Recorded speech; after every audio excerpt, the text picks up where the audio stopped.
예, 영끌 인터뷰에서는 차례로 여야의 대선 주자들을 인터뷰하고 있는데요. 오늘은 대선을 준비하고 있는 원희룡 제주도 지사를 모셨습니다. 어서 오세요. 네, 안녕하세요. 예, 오래간만에 인터뷰로 또 뵙습니다.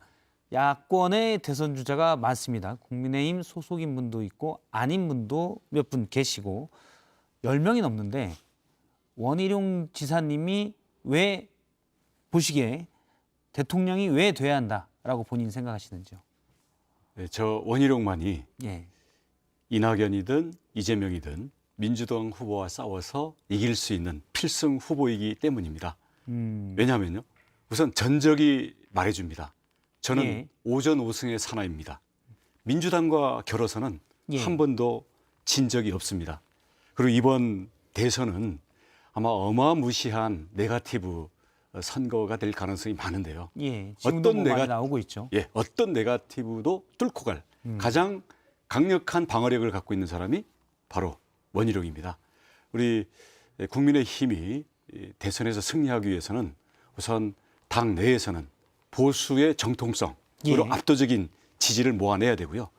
중도의 확장성 면에서는 중도에 있는 사람들이 봤을 때도 당을 떠나서 저 예. 사람이면 내가 찍어도 창피하지 않다. 예, 예, 그런 게 중도의 확장성 아니겠습니까?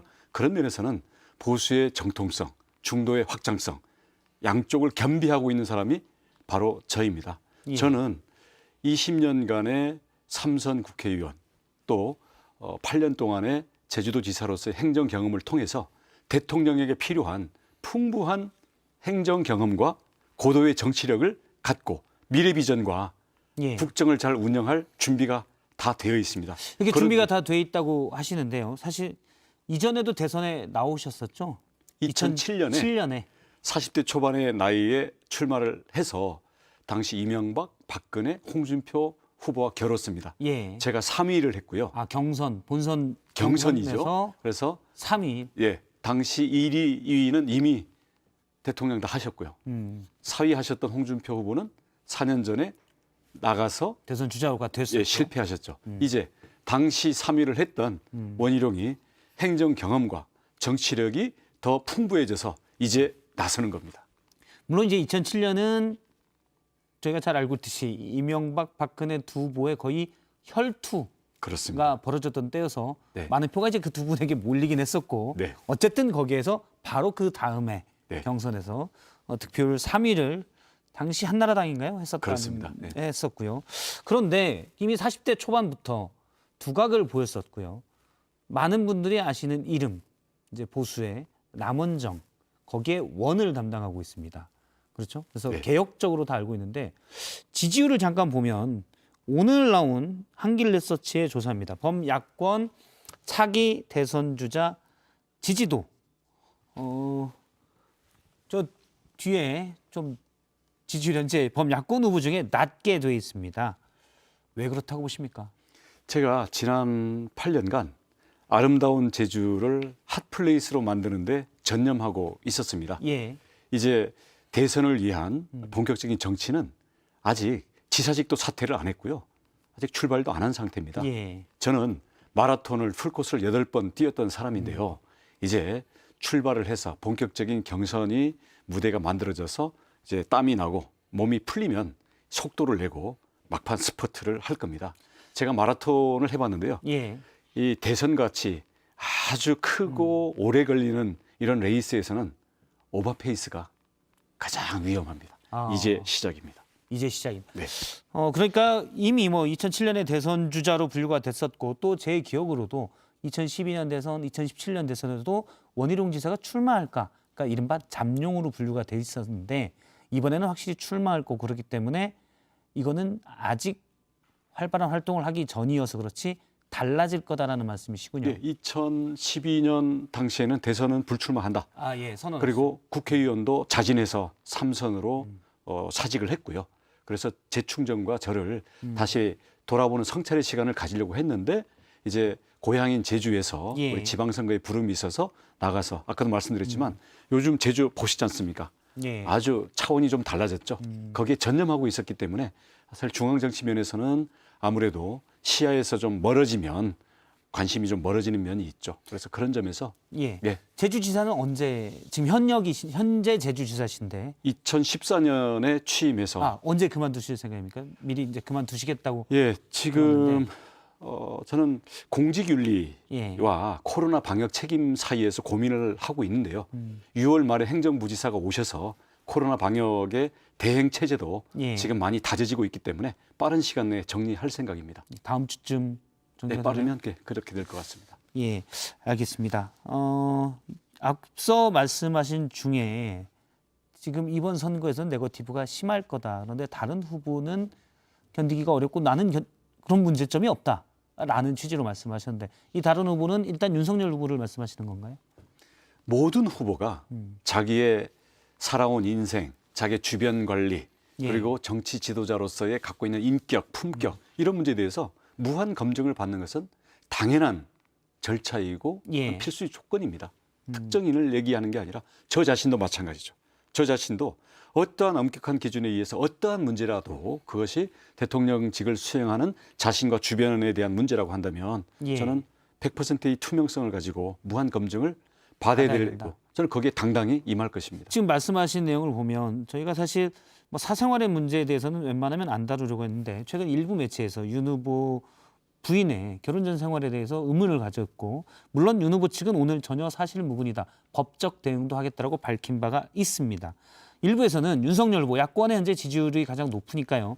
윤석열 후보의 장모가 법정 구속되고 또 부인의 논문 등 일부 개인적인 문제에 대해서 영부인으로 부적절하는 시각도 있습니다. 근데 지금 방금 원희룡 지사님의 말씀에 의하면 이런 것도 다 검증이 철저히 돼야 된다고 보시는 건가요?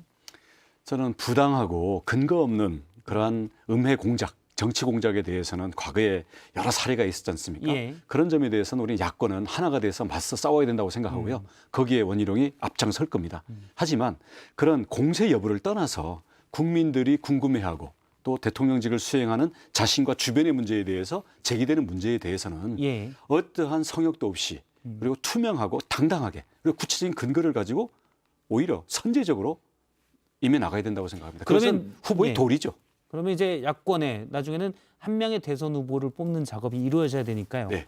야권의 지지율이 높은 윤석열 후보를 예로 들면 가족 문제로 들면 검증이 돼야 된다고 하시니까 검증이 필요 없는 부분은 언급하지 마시고 네. 그분 이제 뭐 사적인 문제들도 있을 수가 있으니까요. 검증이 필요한 부분은 어떤 부분이라고 보십니까? 그는 제가 얘기하기보다는 앞으로 국민적인 궁금증 그리고 경선관리위원회에서 진행이 되게 되면 하나는 무제한 검증 또 하나는 무제한 토론이 진행이 그리고 되게 제가 됩니다. 좀 더 구체적으로 말씀드리면 장모의 법정 구속 또 그리고 예를 들어 뭐 스포츠센터 채권 문제 관련돼서 또 재판이 진행 중인 부분도 있고요. 이런 부분도 다 윤석열 후보가 일부 책임을 져야 되는 부분이라고 보십니까? 그런 부분에 대해서 그 검증에 대해서 후보가 당당히 국민들의 궁금증을 해소할 필요가 있다. 이미 이제 장모는 이제 요양병원 급여 편취에 관련돼서는 법정 구속이 됐잖아요. 1심에서. 네. 그럼 이 부분도 책임이 있다고 보시는지요? 이건 이제 법적인 판단은 1심에서 이미 나온 거니까.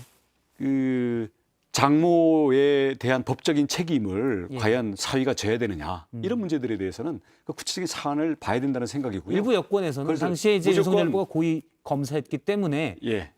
당시 이제 조사 문제 수사나 조사 문제에 있어서 뭔가 암묵적이더라도 또는 뭐 영향력이더라도 있을 수가 있지 않느냐는 의문도 제기하고 있거든요. 추측과 카드라만 가지고 책임을 묻는 것은 사실은 또 무책임한 공세이겠죠. 예, 네. 알겠습니다. 윤석열 후보를 만나셔서 뭐 형 동생 하기로 하셨다고. 네, 그건 인간적으로는 예. 매우 그 이야기도 잘 통하고 음. 또 호탕한 스타일이어서 예. 나름대로 매력이 있더라고요. 윤석열 후보가 더 연배시죠. 그래서 형님이라고 하시기로 하셨죠. 제가 형은 아니니까. 그렇죠.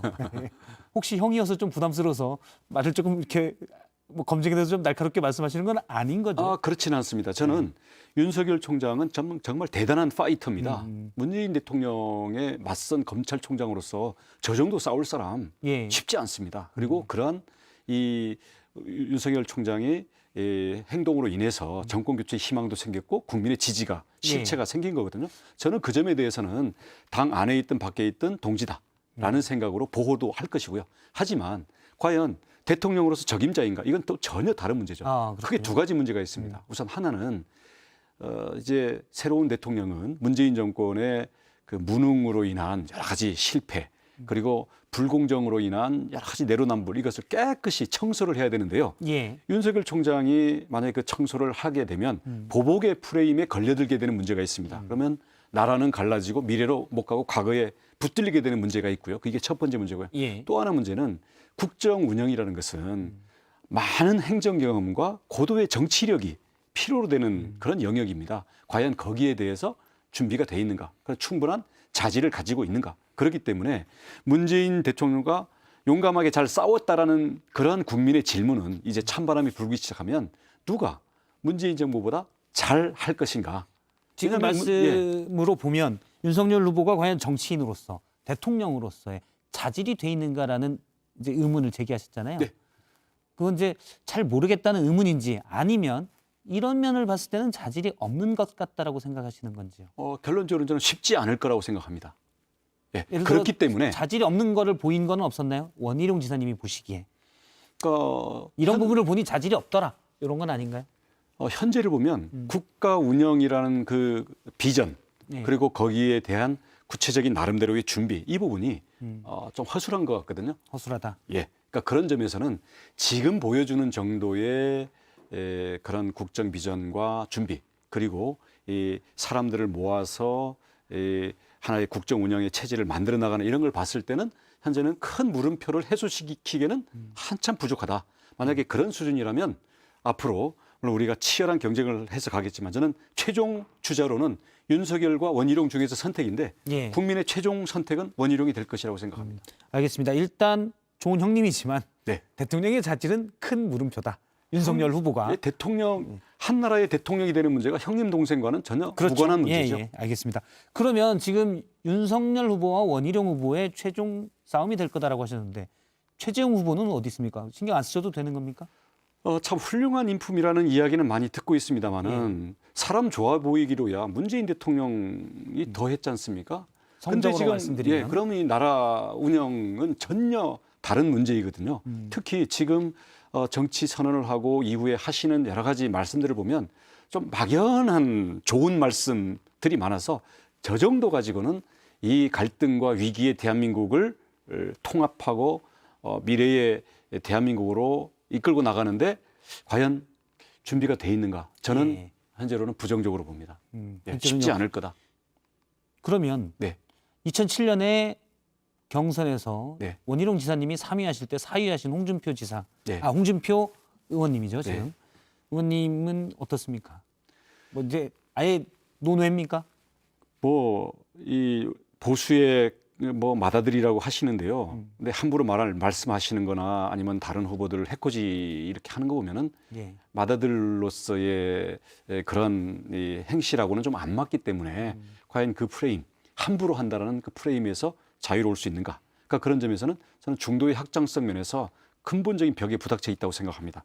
예. 얘기가 나온 김에 우리 유승민 후보 같은 경우에는 배신의 프레임이 있죠. 그리고 경제학 전문가라고 하면서도 막상 4년 전 그 대통령 선거 때 10,000원 최저임금 1만 원 2020년까지 하겠다. 예. 문재인 대통령과 똑같은 공약을 냈던 그런 점들이 있어요. 그렇기 때문에 여기에서는 어떤 배신의 프레임과 보수의 정통성 이런 점에서 본인이 해명하고 풀어야 될 그러한 또 벽들이 있다. 그런 점에서는 원희룡 우선 자유롭고요. 예. 그동안의 정치 경험과 행정 경험을 통해서 국정 운영의 비전과 미래를 위해서 나아갈 수 있는 혁신적인 대안을 제시하는 면에서 앞으로 국민들이 찬바람이 불면서 원희룡의 진짜 가치를 예. 반드시 발견해 낼 것이라고 저는 확신합니다. 찬바람이 불면 네. 원희룡의 가치를 국민들이 알 수 있을 것이다. 예, 핫플레이스 제주에서 태풍이 상륙할 겁니다. 아, 태풍이요? 네. 예. 지금 기후 변화가 심각하기 때문에 네. 태풍 이런 단어는 비유가 적절하진 않습니다. 효자 태풍이 알겠습니다. 상륙할 겁니다. 제가 뭐 100조 원 소상공인 지원 공약, 그다음에 부동산 공약도 좀 여쭤보려고 했는데 계속해서 뉴스룸이 이어질 예정이어서 나중에 또 다시 한번 모시고 공약 얘기를 그때는 또 집중적으로 들어보도록 예, 미래 하겠습니다. 비전과 구체적인 공약, 국민들의 삶을 윤택하게 할 예. 공약들이 준비되어 있기 때문에 네. 빠른 시간 내에 꼭 불러주십시오. 알겠습니다. 대선 출마를 밝히신 원희룡 제주지사 모시고 얘기를 들었습니다. 오늘 말씀 고맙습니다. 네, 감사합니다.